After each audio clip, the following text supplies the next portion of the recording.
Securities and Exchange Commission (SEC) has urged Nigerians to report any suspected illegal investment scheme to the Commission for proper investigation and necessary action.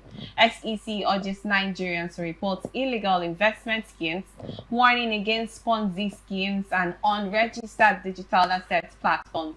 The Commission said this in a notice issued on Thursday to the investing public, with a warning that Ponzi investment schemes pose great danger to the growth of the capital market. In its latest advisory coming against the backdrop of the CBEX saga, the SEC warned the public about growing threats and risks posed by Ponzi schemes, illegal investment operations, and unregistered digital asset platforms. The public is strongly advised to be wary of investment opportunities that promise guaranteed or unusually high returns with little or no risk. These include unregistered platforms offering cryptocurrency, investments, forex trading, or blockchain-based schemes without subjecting themselves to the prescribed processes for obtaining the prior approval of the SEC. You're conversant. Recently, the EFCC has actually placed most of the information of about 8 of the operators of the CBEX Ponzi scheme that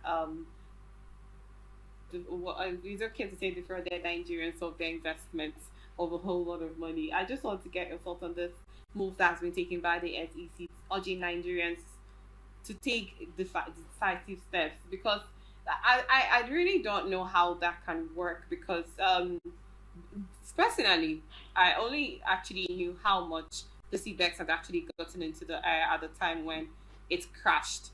You know, at that time when it was literally, did you hear about it? Yes. At the time that it was actually, people were investing in it. Yes. Did you invest? No, I didn't. Okay. I want to get your thoughts on this, please. What do you make of this? CBEX was a promising company that made a lot of Nigerians rich, I won't lie, and also made a lot of Nigerians poor today. There's some people who got a lot most Ponzi schemes, like the MMM situation, make most Nigerians rich. Yes. Because that's how it works. You bring someone that gives money, the person receives a certain amount of money, and then you bring someone else, and then you just share the money amongst yourselves, and then give it to one person. You take from every other person, give to one that's person. how it works. And then normally. the cycle just goes round. Yes. And then when it's stopped, the last person loses. So it just spends on and on. There's always someone that will I don't know lose. why you say CBEX was actually a promising company. Yeah, it was as at that point, Okay. people saw it as a messiah to see how they could be able to make money for themselves. Now let me divert a little. Nigerians are really very funny. Nigerians are people who feel that you could just sit in your house without adding any value or adding anything to the society, and you want to start making money overnight. But naturally, that's not how that works. Making money starts with a lot of processes. You can make money from relationship. You can make money from your value you offer to people. You can make money from different ways. But saying that you're not offering a service, you can make money from sales. If you're not offering a service to the next man, I don't know why the next man wants to give you money. You understand my point? I don't know why the next man wants to give you money. Until Nigerians understand how money works, that is when these Ponzi schemes will not affect them again. The first one this Ponzi scheme is not today started. It's been for since 2019, 2016.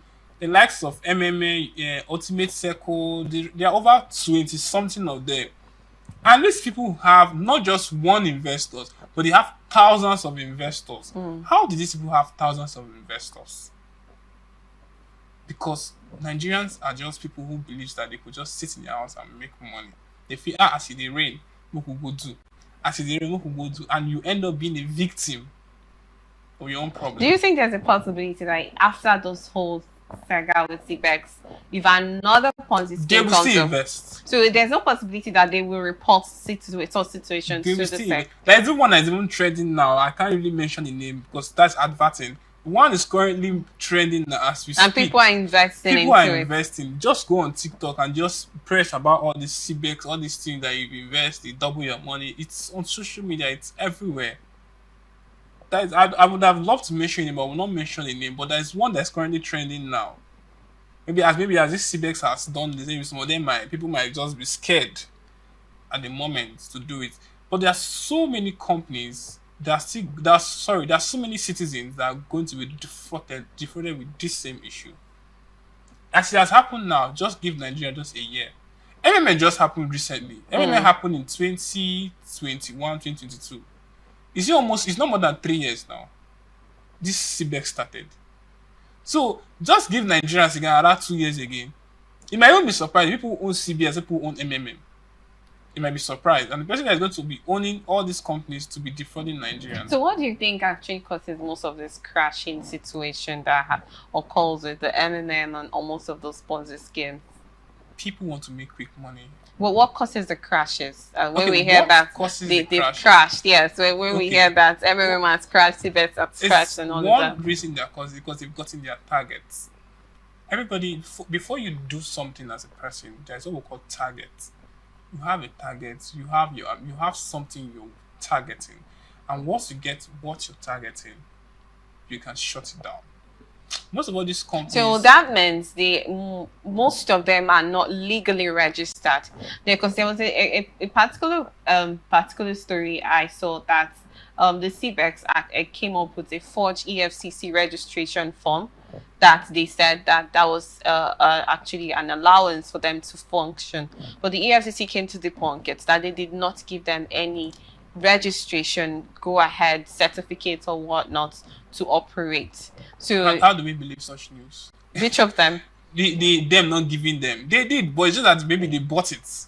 It's possible how are you sure they did? The EFCC came to debunk it that they did not give. Even if they came to debunk it, you should know how the country works. So if they were actually legal, why did they defraud Nigerians? Why did they defraud the investors? Legal. They were never So legal. if that's the same thing. That means the EFCC did not give them the registration. They said. But maybe what if their workers did?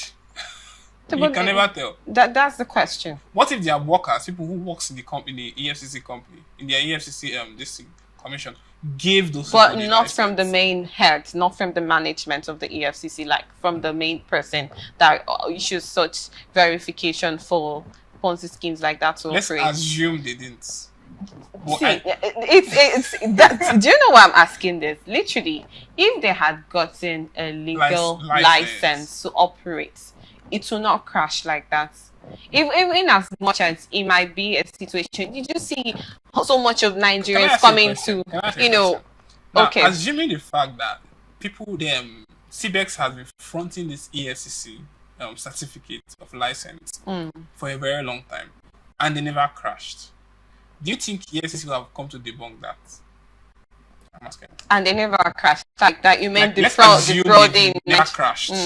And they publicly said that they had an affiliation with EFCC, or rather they have. That means they are registered, they're recognized. Now let's assume, because for them to even take people's money from them, they must have fronted such certificates. Forge it. They must have fronted it, and there's no. They must have fronted it. Yes. Forged one. Let's assume it's forged. Okay. Forged. Okay. Now there's no how that. I'm here to answer your question, though. No, I know you're yet. Now let's assume that they are fronting this certificate. Oh, we are registered with A, B, and C. We're registered with Nigerian CBN. We're registered with A, B, this and that. Good. Nigeria say, oh, this one they registered with A, this one they registered with B, and these are relevant bodies who are going to ensure that even if it happens to our money tomorrow, okay, we could always come back to. Just like people are still scared of OPay today because they feel OPay is not even a registered bank. But Apple is not even more registered than those companies you feel that those banks even feel you're putting your money into. You understand? Now, you are because for you to even get the attention of Nigeria, you've already fronted some relevant certificates for you to have such license. Do you want to tell me that EFCC have never heard about CBS before? And they've not gone to investigate how they make their money and they pay people? I'm asking. EFCC must have heard about CBX before now, and they must have even seen that certificate of that license to work. They must have seen it. It's just because of, as it turns out now, they are trying to debug so that they can remove themselves from the problem. Okay, let me answer the question you asked. Okay. I'm not going to be on EFCC side or the TBEC side because I really do not know how the whole issue It originated. works, yes. But the question you asked was, what if the CBEC's Ponzi scheme did not crash? Oh, yes. Would EFCC still agree that they issued the certificate or registration license or whatever to them? You know, this crashing situation, that's why I asked you, what causes them to crash? And you say when they get a target. The thing is, you make people invest into your scheme. People bring money, keep it for a period of time, receive back the money, have their percentage with you. Isn't that how it works? Yes. And then maybe the percentage can still be there. You can still take it or not, depending on the period of time or duration you signed in for. And then along the line, you have a target that, oh, once I get so much investors of about 1 trillion, we're going to shut this down the company. From the beginning. That means they do not have any good intention from the first place. You wouldn't know. Wait, I'm trying to get it. Okay. The fact that Nigerians said, some people say I invested 40 million, 60 million, 11 million. There's this couple that said they invested, like they sold most of their properties to invest. That's like you said, Nigerians just want to, do the money doubling situation. But if CBEX actually had the intention of, no matter what, even though we do not get so much, we have something, but let's just give back to the owners of those funds, then you know that, okay, there was no ulterior motive in that instance. But this situation that occurred now, that means there was an ulterior motive.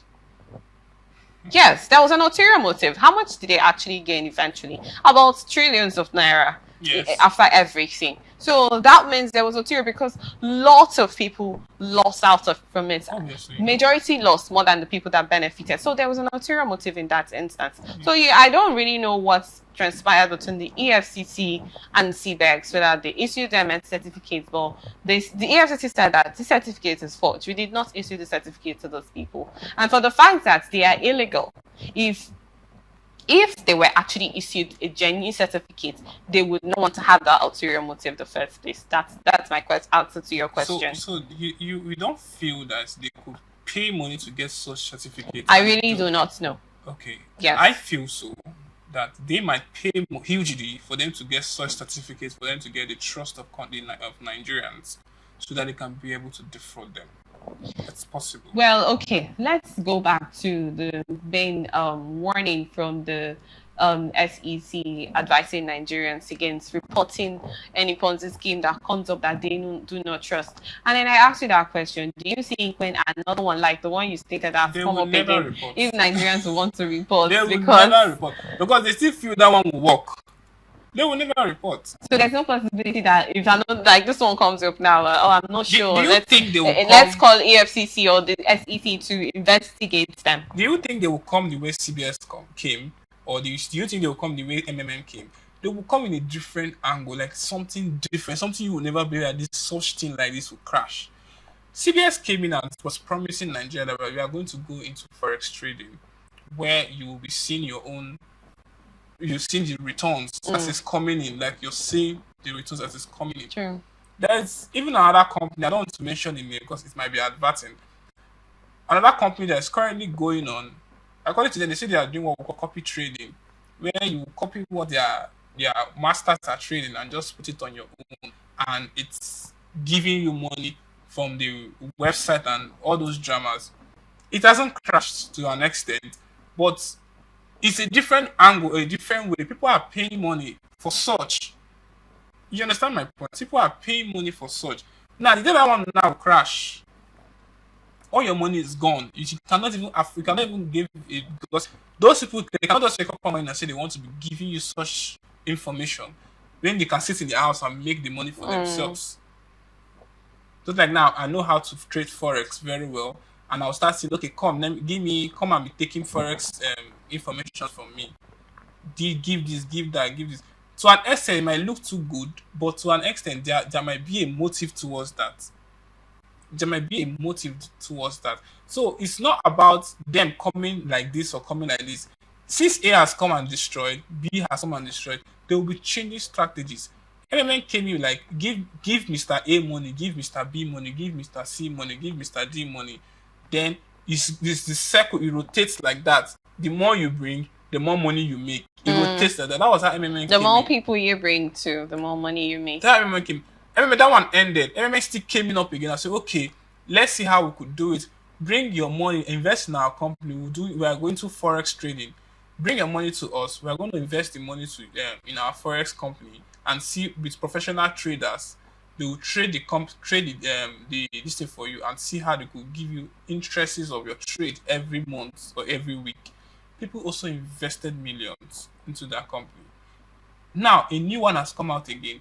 People are still investing. They will never report. Okay, in that instance of Nigerians not reporting from your statement, what do you think that can be done from this commission and the federal government in order to, when situations like this come, to verify that, okay, this is genuine, this is not genuine, that's instant. So Nigerians will have to fix the frauding situation. Okay, for me, I feel that if companies like that wants to rise, Nigeria should create an enforcement agencies to detailedly investigate those companies, to see where they are making their money from, the source of their money, how they get the money, and how the money is going into different, just like banks. We know where bank is getting their return from through loan, through different parts. Most banks gain money from loan, and we know that when people are making returns, they pay interest to those loans. At least we know where their source of incomes are coming in from, and sometimes they make money from little SMS messages. Please 50 naira, 20 naira, 16 naira. Those little money they make from the citizen. That's why they need more customers to work with them, so they could be taking those money. Those are where they are making their little money from, and most times from loan. At least and most of them buy treasury bills and treasury and this thing from the country. So at least we know where this people money is coming from. But CBS and Co, we don't even know where these people are even investing their money into. They always see they're investing it into forex, and forex is not something that's even real. It's something that it could wake up our money and crash, or wake up our money and destroy the entire day, destroy your entire sweat. So it's not realistic. It's not something that is sustainable for them. So if such company wants to rise, if you understand where sustainability starts from, where is our money going to? It's not about you giving you money. Okay, invest something. Where are you investing this money to? You cannot just tell me that I will pack my money and put in your this thing in your business, and you're telling me that you're into forex, you're into this, you're into that. I don't even have a primary knowledge of what you're into. Because I cannot invest money in something I don't even have a primary knowledge about. It's something scary. But if it's a company like, okay, I will give you money, you will go to invest it in farming, you're going to invest it in this, invest it in that, invest it in this, it is fine. There is even a company that is even in Port Harcourt. I heard that even the people are investing in their keke business, where they get drivers. People are paying them money. They are going to give you the keke and also give you a driver. Now, I'm not asking, such companies like that, how do they even trust the driver they are giving your keke to? Will they not destroy the keke? Will your keke not have issues? These are questions you should ask before investing in companies like that, so that you will not be tomorrow you start crying. They will tell you they gave your keke to somebody, and your keke got destroyed in the process. It's a machine. You cannot kill them. It's a machine. Accidents happens. So you cannot say because you bought keke you expect it not to have issues. No, these are machines, and those kind of businesses are not even real. It works, but I don't find them realistic. There are other realistic ways of investing into the country where at least no matter how the obstacle is, it can always be raised back in, at least even if it's in a little way. But there is some business if you invest your money into, you cannot even recover your money back. So this statement you're making now, is it that the Nigerians are supposed to be the ones who ask those questions, or agencies, commissions? They should create an enforcement agency that will go through investigations like this. That will ensure that if these agencies don't sign as give them license to operate, they should not be operating. And before any company like that should be operating, they should have an office, which I know CBS had. They should have an office where those agencies can easily come there to have access to them. They should also have a liaison officer with the enforcement agency and such company, where they can have an interaction with the company, first-hand interaction with the company, to know when there are loopholes, and they start warning warning the citizens of the country. See, there is problem happening in the country. You have to start seeing how we could be able to manage situations like this before it escalates to the point where it affects the entire citizens. So I think there are several measures that we could take to help our citizens not to fall into issues like this again.